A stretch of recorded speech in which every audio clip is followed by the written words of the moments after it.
eu venho primeiramente justificar aqui aos pais e ao núcleo gestor que Dona Maninha, secretária de Educação, não pôde vir hoje, que está em capacitação, e ela mandou um abraço a todos. E venho aqui também representando, né, juntamente com Gorete, a secretaria e o programa Alfabetizar com Sucesso, ao qual muitos dos seus filhos fazem parte. De início, eu gostaria de deixar uma reflexão bíblica, porque eu acho que quando Deus criou a família, Ele ensina para a gente dentro da Bíblia. E essa reflexão está em Provérbios, capítulo 1, versículo 8, que diz assim: Filho meu, ouve a instrução de teu pai e não deixeis o ensino de tua mãe, né? Então aí já mostra que os filhos, eles devem escutar o que os pais têm a dizer a eles. E eu gostaria aqui iniciar falando sobre a minha vida. E meu nome é Janete Mectuga, nascida em São Paulo, nascida e criada lá. Vim para o Cedro com meus 18 anos e antes disso sofri muito, pois minha família nunca foi presente em minha vida. Por que é que eu venho falar isso? Assim como eu passei por dificuldade familiar, eu gostaria de expor aqui aos pais para que possam orientar seus filhos, pois eu venho de uma família estruturada financeiramente, que não teve amor. Eu tenho uma irmã mais velha e essa minha família, meu pai e minha mãe me abandonou aos meus 3 meses de nascida, e meu pai não me abandonou, porém não me criou. Quem me criou foi o mundo. Por que é que eu falo o mundo? Porque o meu pai, ele nunca teve atitude de pai. Meu pai simplesmente era a pessoa que me sustentava, né? E muitas vezes a gente pensa que a gente é pai, mas a gente não está sendo pai para aquele filho, né? Porque quantas vezes é que um pai diz a seu filho que ama ele? Quantas vezes seu pai diz: hoje eu vou tirar o dia para ficar com meu filho? Vamos pensar, gente, porque a vida ela passa. E aos meus 13 anos de idade, resolvi sair de casa, porque eu via que meu pai não era meu pai, eu não tinha mãe, não tinha parente nem derente, como diz o velho ditado popular, né? E fui trabalhar, e depois de anos, aos meus 18 anos, encontrei, graças a Deus, Deus me abençoou, e eu encontrei o homem da minha vida, meu marido, Irailson, que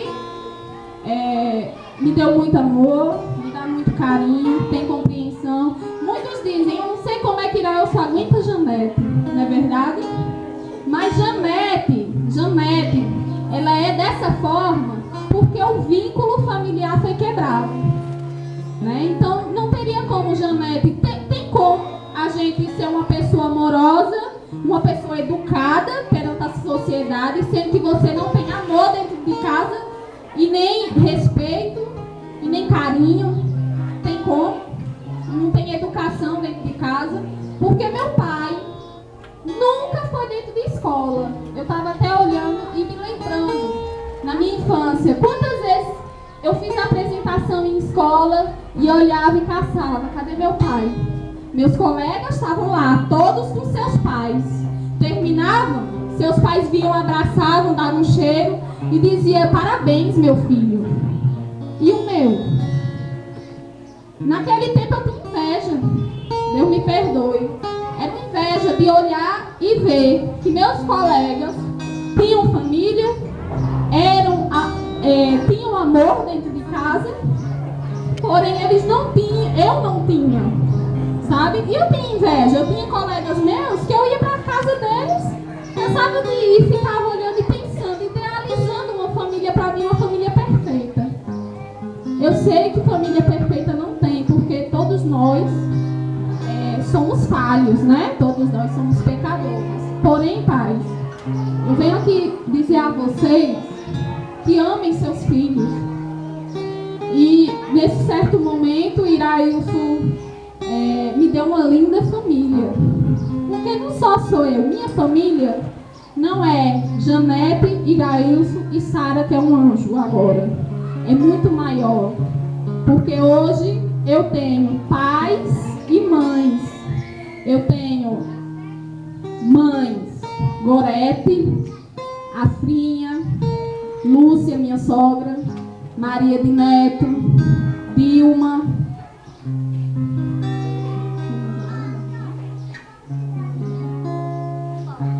Fátima, Afrinha novamente, né? E pais, eu tenho Francinaldo, eu tenho meu próprio marido, Irailson, porque quando ele tem que me chamar a atenção, ele não mede esforços. Eu tenho meu sogro, eu tenho o marido delas, porque, minha gente, quando eu erro, são quem diz, Janete, você está errada. E eu abaixo a minha cabeça e digo, estou. Porém, também, quando eu acerto, elas ficam lá e me dão aquele incentivo, parabéns. Vocês estão entendendo? A minha vida, eu posso dizer que a minha vida iniciou aos meus 18 anos. Eu fui saber o que é ter uma família com 18 anos. Porque além de tudo, de eu ganhar uma família maravilhosa, além de pais, de mães, eu ganhei irmãos, como Nilza, Galeguinho. Tem hora que eu chego lá, Nilza, assim, agoniada, Nilza, vai, me acalma. As filhas delas, os filhos delas, têm pra mim um respeito como irmãos, como primos. Tanto que todos eles eu chamo de primos, né? São todos meus primos. Né? Não são de sangue, porém são de consideração, né? E vale muito mais do que um de sangue até. E aos meus 18 anos eu vivi a melhor experiência da minha vida. Foi em 2008. A minha linda e princesa Sara nasceu. E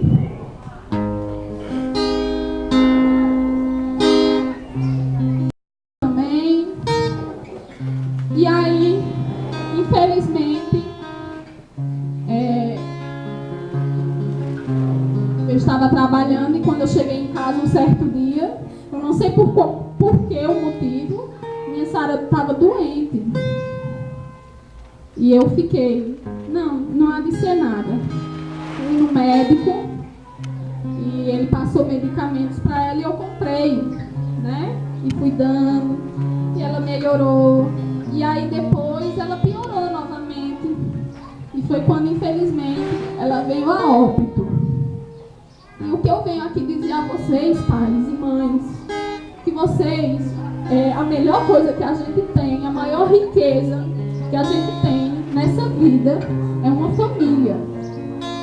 E não é preciso de dinheiro. Vocês precisam de dinheiro para dizer a seu filho, eu te amo? Não precisa. Vocês precisam de dinheiro para dizer, eu vou lá na escola ver o que fulano está fazendo, se ele está tirando uma nota boa, se fulano tá bagunçando. Não, a gente não precisa. São gestos que valem muito a pena e na cabeça da criança é fundamental. Eu, graças a Deus, sempre tive cabeça. Porém, é que nem eu digo aqui a minhas colegas de trabalho. Eu sou uma pessoa entre quantas que tem famílias desestruturadas e que essa pessoa se revolta e vai roubar, vai matar, vai traficar, vai usar drogas. Porque falta de amor dentro de casa, falta de compreensão, falta de uma repreensão quando necessário, porque a gente também tem que repreender nossos filhos quando necessário, a gente deve castigar. Porém, muitos pais acham que repreensão e castigo é simplesmente bater. E violência não leva a nada, só leva mais a violência, não é verdade? E assim, o que eu venho dizer a vocês, cuidem de seus filhos, amem seus filhos, tirem um tempo. Ó, 1 hora durante o dia, 2 horas, que a gente sabe que todo mundo trabalha, todo mundo precisa trabalhar também, a gente não vai parar a vida, né? Porque é assim, né? O menino, ele tem a cabeça meio torcida, tem que ir pro psicólogo. O psicólogo dá jeito, os pais não dá não. E meu pai, tudo que meu pai ia fazer eram os outros. Ele só bancava, ele só tinha o dinheiro. Vocês estão entendendo?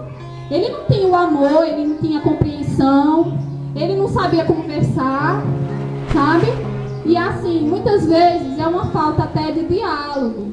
Às vezes a gente olha a criança, tá ali um pouco impossível, de vez a gente conversar, a gente vai e bate. A gente tá errando enquanto pais, não é? Ou então, de repente, acontece muito, né? Que nem meu pai era chamado demais na escola. Meu pai todo dia era chamado na escola. E o a jogar, né?